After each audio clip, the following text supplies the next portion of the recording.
We welcome in our All-City National NBA reporter. You can find him apparently in what's like a very sunny location. He's right glowing. Now. Yes, he is our guy, Tim Cato. Tim, what's going on?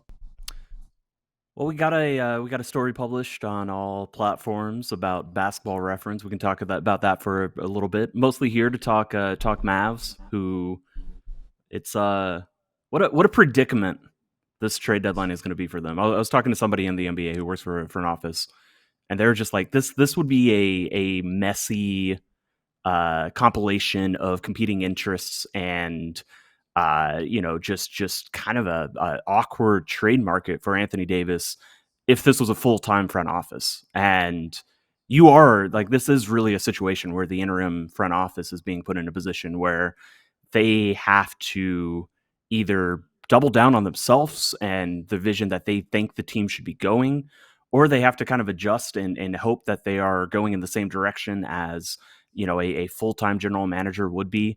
And then on top of that, Patrick Dumont, the governing owner, has to, take all of that information in and all of that, all of those motivations, and then decide whether he is going to greenlight, anything that they decide to do. And, it's a very, very odd situation. The trade market, is not looking like it is going to be robust in the opening weeks. We'll see what happens by the time we get to February. But yeah, a lot of sympathy for even the podcasters, even DLLS, trying to figure out, okay, what is the right way for the Mavericks to go into the future? Because there are so many complications to it that it's hard to come up with like one specific answer that feels like this is the right path forward objectively without any doubt.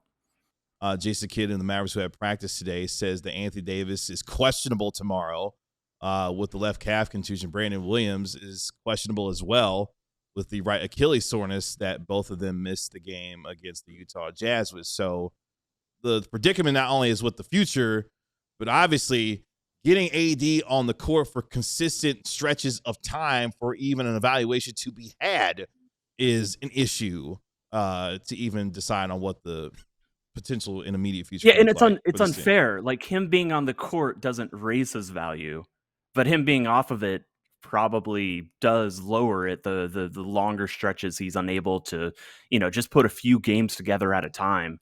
It's a no-win situation. I promise you, everybody knows who Anthony Davis is. If he goes out there and dominates for 5, 6, 7 straight games, that just redeems his value to, what it's been over the past few months. Whereas him not playing, it doesn't even lower his value. It almost kind of makes him, takes him out of the conversation, because other front offices are not looking at a player who can't even play, if he can't consistently get on the court and play consecutive games, even what motivations may exist around the league to go make that trade are fading. And it just goes to what front offices often do, which is, protection mode. If they cannot guarantee that Anthony Davis, is a player that they trade for, and then he's going to be available at the end of the day, yes, these guys take risk and they love taking risks, but it is tricky to make that risk with so little proof of concept over, really this entire calendar year. What is the vibe around Klay and Gaff in particular? Klay gets off to a horrible start this season, but has been really good for what feels like 3 or 4 weeks now, maybe even a little longer than that. Daniel Gafford, meanwhile, Mark Stein insists that he is the guy that's drawing the most interest, and we've seen reports about the Pacers and about the Raptors and some other teams. But to my eyes, Gaff does not look like himself right now. Obviously, that ankle injury has just been destructive.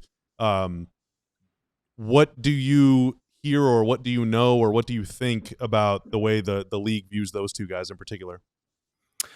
Yeah, my sense on Gafford is that if there was a sell high window, that has closed. That, yes, it helped when he had a pure point guard who just created stuff for him as easily as it did. And I think in a lot of ways, Daniel Gafford is kind of back to the value he had with Washington, when Dallas traded for him, which is that he is, an A+ backup center in this league. I don't know if teams are looking at him as, if they don't have better options, like he can be a starter in those instances. But I think he's being evaluated in that way. That said, backup centers in the NBA are highly, highly, highly valuable and very much a coveted player type. And so, yes, I think there's interest in him. I don't have a good sense of Klay. I don't have a good sense of whether he just wants to stick this out and he's happy being here, or whether he would like a move.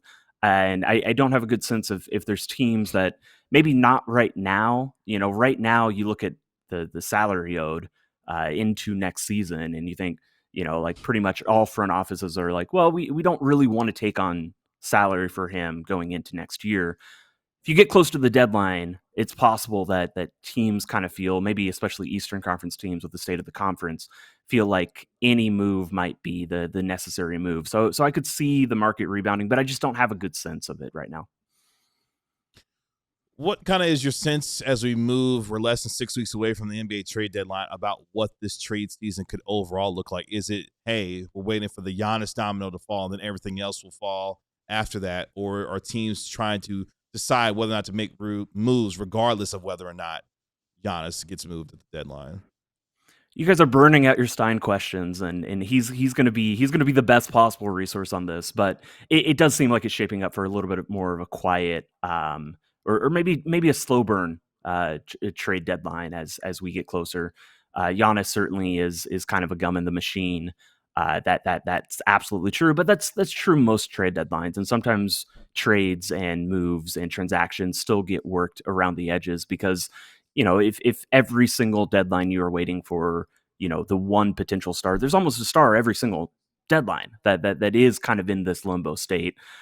So we'll see, and I'm going to be listening. I'm curious what Stein has to say about this as well, but it does seem like we're not going full throttle, nitrous in the gas tank from the 15th on.